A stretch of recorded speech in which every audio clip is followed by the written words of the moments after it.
Assalomu alaykum ko'rguvchilar. Dushanba, seshanba, payshanba, juma reyslarimiz bo'lib o'tadi. Ertadan reyslarimiz qo'yiladi inshaalloh.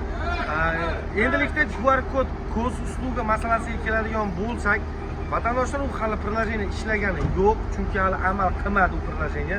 Shuning hisobiga biz dushanba kuni bugungi kunlikda reysimizni qo'ymadik. Shu oydinlik kiritish uchun. O'shaning uchun ertadan bemalol aloqaga chiqib kelishinglar mumkin tanlovda adashmasdan.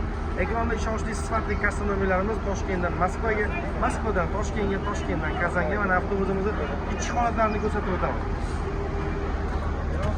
Qadrdonlar, xarajlik bor, e'tibor berasizlar, avtobusimiz juda shinamgina holatda.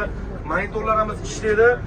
GPS kamera o'rnatilgan vatandoshlar avtobusimizda ayollar farzandi borlar kelsa, oldi fotodan joylar qilib beramiz. Go'stugaga ko'pchilik blogerlarimiz chiqyapti, YouTube'da ko'rayotgan bo'lsanglar, YouTube tarmog'ida hali ishlagani yo'q. Shuning uchun qo'rqmasdan bemalol sentyabrgacha cho'ziladi deyilyapti bizga vatandoshlar. Shuning uchun biz buni ommaga reklama qilib olib chiqyapmiz. Avtobuslarimiz Посадkaga tayyor.